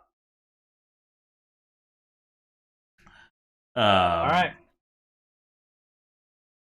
Next, we have Parlay. I love this card too. It's a 1 mana rare rogue spell, no spell class. It says swap this card for a card in your opponent's deck. Not a copy of a card in your opponent's deck, for a card in your opponent's deck. So you sabotage their deck a tiny bit. I love it for like kind of constructive purposes of just screwing over my opponent's deck sometimes. But in arena, it really doesn't matter that you're sabotaging their deck. It's almost Right. the same as 1 mana draw a card. Almost. Yeah. So Almost. it's 1 mana draw a card, but slightly worse. It's D plus. It's D plus. It's kind of just like a tradable card as Mm-hmm. well. So if we talked about, it's like, oh, a tradable card is a D plus ish. This is kind of where that's at. Not saying it's exactly the same result at all. But yeah, we're kind of there. Yeah, Not that much to explain. yeah, it's a tradable card. All right, now on to shamans. Shamans have another bird. God, I forgot how many birds there were. This one is a brilliant macaw. It's a 3 mana 3/3 beast. Battlecry. Repeat the last battlecry you played. So we saw all of these birds that have these repeating things that you may not be able to trigger. Here's one that is not only like on curve, 3 mana 3/3. It's bad, but it's like passably on curve. But it can also repeat any battle cry that you played, which you're going to play battle cry. Like at any point you're playing Brilliant Macaw outside of maybe turn 3, even probably most of the time turn 3, you would have had some kind of battle cry trigger. So this will always repeat something. Now, the problem with this card is the same as what we talked about with the mage ones that repeat a spell, is that most battle cries need some kind of a target. You can't target with this. So you're not actually getting the value of most of the battle cries that you're playing. You have to set this up, even though it looks like you don't really have to set this up. So a lot of the beneficial battle cries that you guys might be thinking about that are also commonly, commonly played. Let's say a fire elemental, right? That's damage that you can't control there. So it becomes this thing where, is it a good battle cry? Yes, but when it comes to this card, it suddenly becomes not a good battle cry, or at least just a very, very uh, risky battle cry. Yep. So it may seem like it's amazing. It's not amazing, but it's still good. It's It has a good. good It's good. floor of a 3 mana 3/3 that does something, right? Like it's a C plus. Yeah, I think this is like a strong C plus. I looked at some of the battle cries and I'm just like, yeah, I based on that, I don't think it's a B. Um, when cards change, and once again, look, I have not looked at it super carefully. But this is also one of those cards that is very meta dependent. And then during some rotations, this could be much better or much worse. But for me right now, it's like a pretty strong C plus. Yeah, it's a C plus. I mean, I don't know that there's a weak or strong C pluses. It's such a narrow range for all the pluses. Oh yeah, Um, well yeah. All right, so, it's a C plus yeah, for it's a sure. C plus. Okay, after Brilliant Macaw, the other shaman card is Sucker Hook. Sucker Hook, like an octopusy kind of thing with a giant hook instead of a tentacle for one of them. This is a lot of stuff of nightmares in these Deadmines. 4 mana 3/6 pirate. At the end of your turn, transform your weapon into one that costs 1 mana more. And let that sink in for a second. At the end of your turn, it's not a battle cry, just whenever this thing's alive and has 6 health, you transform whatever weapon you currently have into a new one that costs 1 more. Pretty So, good. like, imagine if you are a shaman and you have like an axe, a two attack, 3 charge axe, and you play it on like 2, and then you use it, and then on turn 3 you play a 2 drop. or even just hero power, and on turn 4 you play Sucker Hook, and then you use it. Now, you still have... Sorry, you can only use it twice, not 3 times. But you still have a 2/1 weapon, so you still have a weapon, and it's a 2-mana weapon, and it becomes a 3-mana weapon, which is probably going to be something like a 3/2. Now, the next turn... Once again, guys, when you transform, you're not limited to shaman transformations. So when you transform, you can get weapons from any class. And this also means that like you are transforming into weapons that could be bad, but like a lot of them are quite good with like some very beneficial effects. And especially when you're transforming the nub of your weapon, right? Like you've used it a few times. The nub of your weapon into a brand new shiny weapon, that's really good. That's like game-winningly, you just got an extra, I don't know, 4-5 mana's worth of tempo good. And those types of swings win games by themselves. Yes. Like, you are getting a free, already played, like, Fiery War Axe. And then if it lives another turn, which again, it probably will, it has 6 health. Like, think about how annoying it is to kill water elementals. You will get another upgrade, and you'll get, like, a True Silver. Yeah. Like, just absurd amounts of value happening here. And you don't have to set it up like this. It's a weapon, right? You can just play it on a different turn. You don't even have to play it on the same turn. You can... You know, if you have another 4-drop, you can have this guy wait for when you actually have a weapon, and you should probably wait if you have any other 4-drops, because this is such an insane ability. And it can, not single-handedly, because you do need a weapon base, but it can, like, two-handedly win you games. And if it doesn't, it's still an on-curve 4-mana 3/6. So, altogether, we give this an A. And that's only because you are not always going to have a weapon as Shaman, like, that you draw.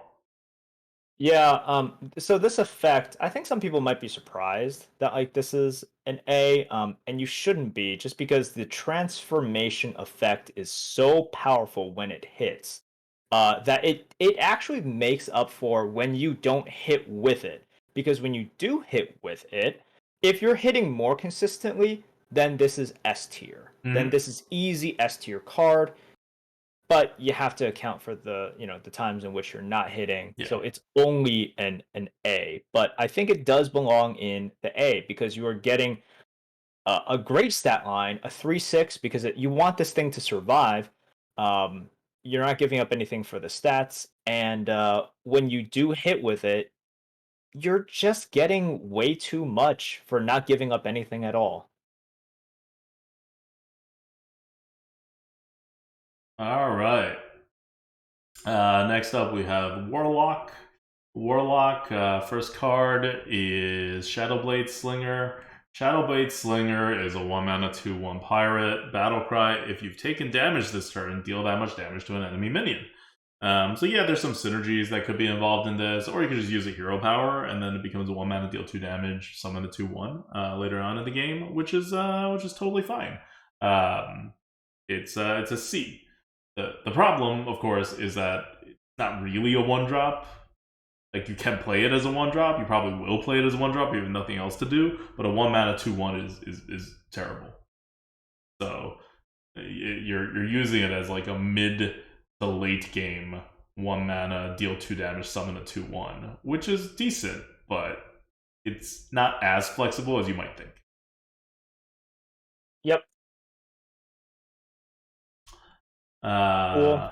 Cool. Next one, Wicked Shipment. Wicked Shipment is a 1-mana spell, tradable, and otherwise summon 2 1/1 imps. So 1-mana summon 2 1/1s is great. It is great for Warlock. It is all like, this is a good card. You'd rather have this than a Yeti for sure. It is also tradable. Tradable in Warlock is a little less useful than tradable in other classes, and when you trade this away, it has an upgrade. It upgrades by 2 when you trade it. So the next time it'll summon 4 imps, and the time after that it'll summon 6 imps. But no matter how many imps it summons, when you get it back, you still don't want to play it. because you still would want to trade it, because you probably just have better cards in your deck than ones that summon 4 imps. And mana doesn't matter as much at that point. So you could play it, especially if it gets up to like 6 imps or something. But it's still like a potential trading target. So, like ultimately, this card really is just a 2 mana 1/1, and a 1 mana summon 2 1/1s, and then later on in the game you get to trade it. So it comes out to be a C+. Like, if you want to make it the very, very low B, like, fine. But I think it's a C+. I think this is one where some people might be like, wait, Lost in the Jungle is bonkers good. And part of it is like it's bonkers good for Paladin. And Paladin is a very, very different play style. The expectations are a little bit different. You being on the board and having multiple bodies on turn 1 is much better as a Paladin than it is for other classes.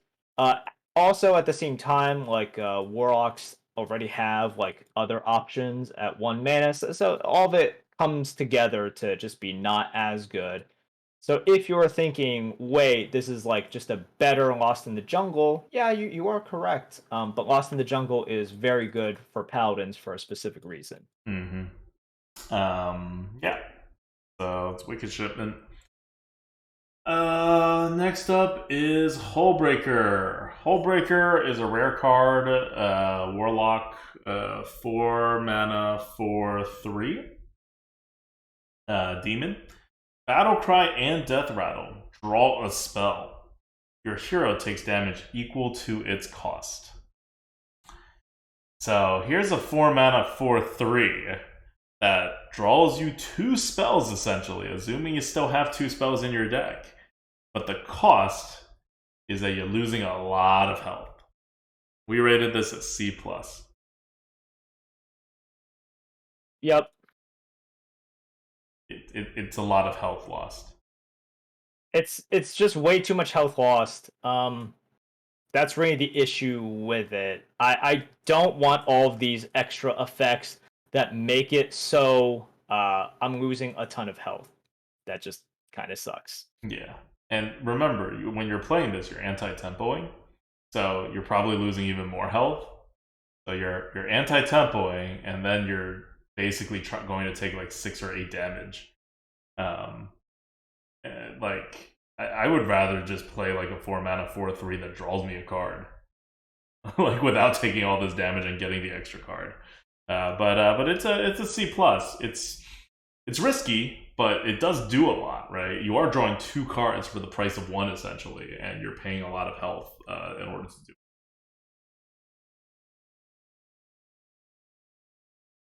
All right.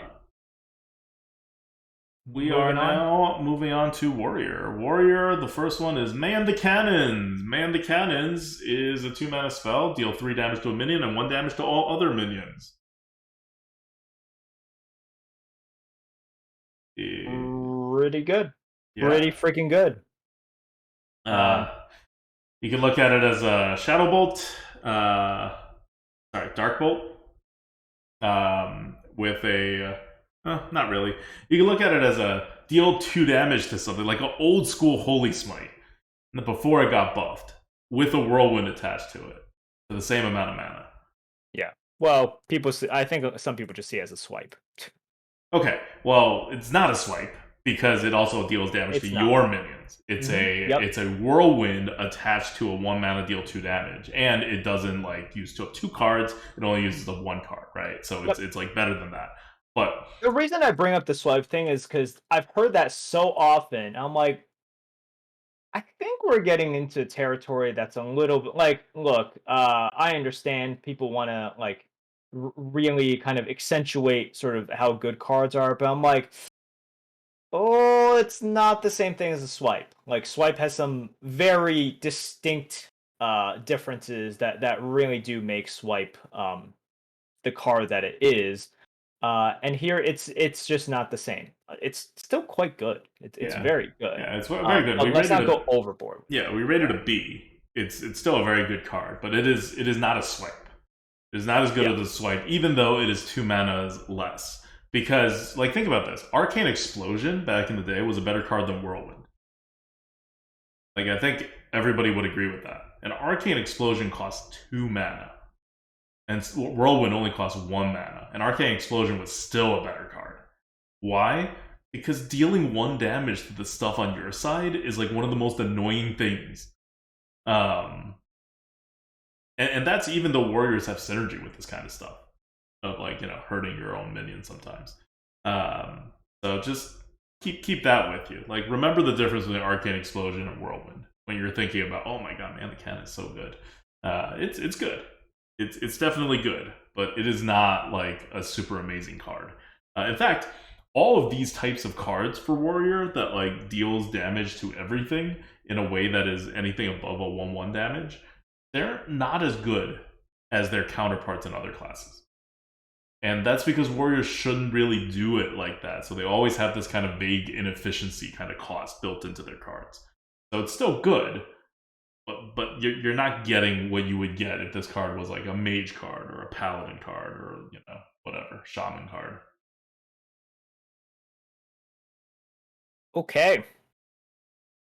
Next up is Defias Cannoneer.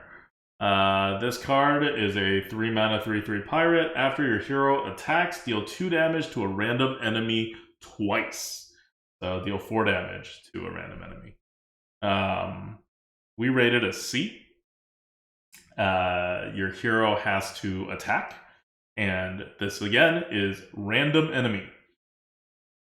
It is not random enemy minion. That means your opponent's face is fully in play here, and it is otherwise a 3 mana 3/3.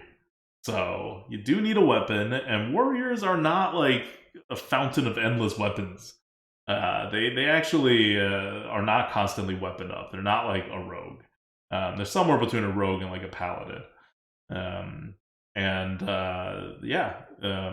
If you can make sure you have a weapon, this card is better than that, but you will rarely be able to have that kind of guarantee.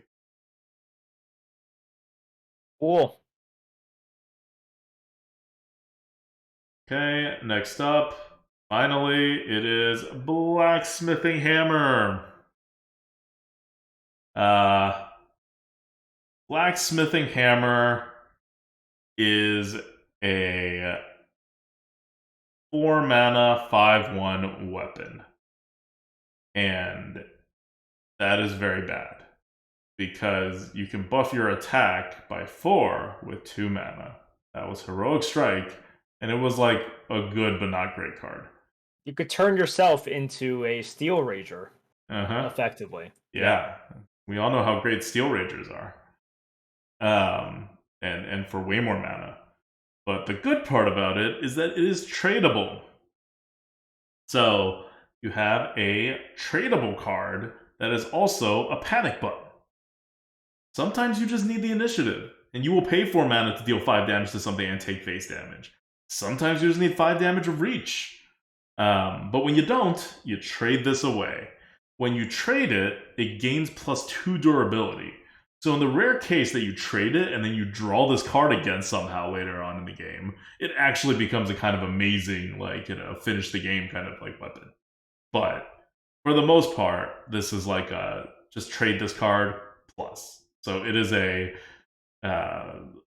very low C, or it is a very high D+, however you want to look at it. Yep. I think that's fair. Remember, a tradable card by itself is a D+, and this is a bad card. If you trade it and you get it back, it's nice. 2 durability, that's nice, but you can't really expect that. And the initial card, you're just paying a little bit too much for what you get out of it. So it's just a little bit unfortunate that the base card is just that bad. Yeah. Okay, I'm going to go back and update the Amulet of the Undying, which we had given a D, but it should be a D+. Because it can be traded. So even though our thing is you would never play it like normally, right? Pretty much. But like if this is going to be a low C, that one has to be a D+ at least. Yep. So Someone in chat is describing it as a fireball with upside. I don't know how that description would come from this. It deals one less So damage, you take phase damage, it can be taunted, and it has no upside. Oh, the tradable is the upside. No. Very, very different. Very, very, very, very different. yeah, yeah. Like unless you consider like a fiery war axe a fireball, which it's not. Um, like fiery war axe is not a 3-mana fireball. A blacksmith hammer is not a fireball with upside, or even like whatever deal 5 damage would be with upside. The fact that it's a weapon is very bad. Okay, those are the cards. All right, yeah. So this is Deadmines. I don't know. I thought it was a lot of interesting cards. If you look at our average ratings, it's a whole bunch of Bs and a whole bunch of Cs, as we normally get. This is not a particularly great set, but it's also not a dud. You will have these cards, you will use these cards. There's a lot of class cards, almost no neutral cards. So you're not going to like see them super often, but it's certainly not like an amazing or a terrible set. It's kind of what you would expect out of a Blizzard set. Like Blizzard made a relevant mini set. Righteous Defense is going to be bad in the arena. I don't know what they're going to do about that card, but the rest is fine. And even Righteous Defense, like yeah, it's an S tier card, but it's not like it's like Arbor Up as far as the S tier card goes. Like it is an S tier card, but it's not like anywhere close to what would be like an S plus, right? Like they're not like going totally bonkers with it. They're just past the line of which this card should not exist in the game. And we always see negative consequences, at least in the arena, when a card that should not exist actually does exist. Always, every single time. After they took away Battlemaster, or they nerfed Battlemaster, I went back and looked at our calls of like what the Grinning Goat has called and what the Lightforge tier list has called in the past, and we are like super high. I think we had maybe one miss out of like almost definitely at least a dozen calls of cards that were just like this should definitely be removed. And then if you look one layer lower, the cards that were like this may not necessarily be removed, but it would be terrible for arena. It was all terrible for arena, unanimously agreed upon by anybody who plays arena. So it's not like this is like rocket science, or that it's like, oh, we're just really good at predicting. Like we may be really good at predicting, but that's because this is predictable. Like it's just a giant logic and math problem, right? And for a card like Righteous Defense, you don't have to math it out too hard to know that it's going to be ridiculous. And it will be. And I mean, the game has survived Arbor Up. Righteous Defense is not that much worse than Arbor Up. The game will survive it too, even if Blizzard never touches it. It'll just make Paladin difficult to balance, and it just shouldn't be in the game. Like it will still be a very good card that is A tier if you raised it by 1 mana. Yeah. So why is it at this mana cost? Who knows? Who knows? All right. Anything else you want to talk about? I'm trying to think, and I think even at 6 mana, Righteous Defense would be an above average card in your deck, or at least an average card in your deck, even at I think it double would be the an mana average cost. card. Yeah, an average card in your deck. That's probably right. And that is double its mana cost. So that's how far off Righteous Defense is from the average card in the arena deck. It's fine. It's fine. We survived our rub. We'll survive Righteous Defense. We'll see. Mm-hmm. All right.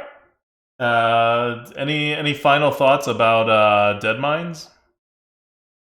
No, I don't. Look, you're just not gonna feel the effect that much. Like you rarely feel the effect so much from the mini sets, and plus it's dual class, so you're gonna have a good time in dual class. You're gonna be surprised at the stuff that's coming back. You're gonna be like, oh my god, Burrowing Scorpion is back. More so than like, oh, we have the Parrots now, and So yeah, I'm like, always gonna be like, oh, we have the parrots now. Every time I see a gigantic ass parrot. well, we do have the parrots, but like, just thinking about what is going to be, drafted more often and kind of more impactful, something like a Scorpid, right? Yes. Something like a Scorpid is going to be hugely impactful. So, yeah, just enjoy Dual Class Arena if that's your kind of thing. If you were looking forward to playing it, definitely enjoy it because it won't be here for that long. Yeah. Like, Or if you're like me, hate all class, avoid it. I'm not even going to like. I mean, I will play because I need to do my quests, but I will only play for the quests. After that, I am not going deeper into this dual class meta, which is why we're doing Mercs next week. But the one tip that I will have on dual class arena is that there will be these broken combos that you won't be able to like get away from because game's not meant to be dual class in any way, shape, or form in its design. But no matter what class you end up picking and having fun with, the number one card in this entire meta that's coming, and this is dual class and this is after dual class, it's going to be Galaka Crawler. That's a Journey from Ungoro card that is a 2-mana 2/3 beast, and it has a battle cry that says destroy a pirate and gain +1/+1.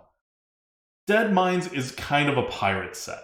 And there are plenty of pirates that are in the meta, and so Galaka Crawler, for a 2-mana card that just destroys a pirate, is going to be insane. Like, this is not a card that you should look at and be like, oh, that's a good 2-drop. This is a card that you should look at and be like, this is one of the best neutral cards in the entire set. Like, in the entire, like, game. Because of the new meta that's going to come in. Especially, and I don't know that they're going to do this, or probably not, but if they somehow give Deadmines a offering bonus, it would be even more insane. Because you saw the Pirates. The Pirates are pretty damn good. Yeah. When the first time Galaka Crawler came around, I played Arena a ton at that time. I can maybe remember once that I was able to get off its effects, and it was kind of a meme, right? It was just a meme. You literally never ever saved it. You always played it for tempo because if you had ever saved it, that was just a throw. That meant you were terrible at Arena. We've now reached the point, if you look at a lot of these cards, if you just also look at the pirate, because Blizzard's been focusing on pirates not just for this mini set. Yes. Like for in the past few years, they've been focusing on pirates now. You saving the Galaka Crawler, I'm not, turn 2, that's rough. Like you, depending on your deck and everything, I don't know if I'd save it on turn 2, but for a lot of other turns, like, oh, you could either hero power in 3 or play your 3 plus a crawler. I'm saving that crawler, man. So many good pirates are out there now. Some of the best cards are pirates. I'm saving that thing. Like, just like how you don't tempo out BGH in the previous metas, you do not tempo out Galaka Crawler. That thing will win you the game. Even before this, I remember there was a meta where Ungoro, it wasn't that long ago, it was like maybe like a year ago, maybe less than a year ago, but a Journey for Ungoro was back, so Crawler was back, and Amalgam was in the game. And Amalgam became worse than a Yeti because Galaka Crawler existed, and people would take it just because it was a 2-drop, not because there were a ton of juicy other pirates, but because Amalgam is in the game. You have to take Amalgam. It even taunts, right? It's just kind of better than a Yeti. You're hard pressed not to take it, but then you would get Galaka Crawlered not an insignificant amount of times, and that created this really big swing in the game. So it's like that, but now you get a wider variety of pirates. It'll be it won't be good for the game, but it'll be I guess fun to see Galaka Crawler have its day again. If you see Galaka Crawler, draft it. Like, it is in your best interest to draft it, and draft it fairly high. Now, yeah, I'm trying to look at the pirates. Like South Sea Scoundrel is out, Sword Eater is out, Harbor Scamp is still in. There's just a lot of the normal ones from, like, because there's Forged in the Barrens was a big pirate set, so that is out, but some of the wild pirates are going to come back in, and of course the current set is pirate heavy. Okay, well, this Wikipedia site is not actually functioning. Okay, whatever. Just keep an eye out for Galaka Crawler and the pirates. even if there are no other good pirates, just the fact that the Deadmines pirates are going to be in the game should be enough to keep the Galaka Crawler happy. All right. That's it for this week then. Shout out to our Patreons at patreon.com/grinninggoat. Thank you guys so much. And we will give some individual shout outs next week for our top patrons, as well as have Team America on to talk about mercs. If you are a big fan of dual class arenas, we are not really going to talk about that, but we will come back the week after that and kind of talk about the new set and the new rotation and the meta in the arena. Once the dual class has rotated Yep. out. All right, that's it. This has been quite a lengthy review for just a lot of pirates and parrots. But hopefully it was helpful. I hope you guys enjoy the dual class arenas. Once again, get in as much games as you can if you're interested in this kind of stuff, because you're only going to get a few days with it. All right. Until next week, this is Adwicta. This is Merps. See ya.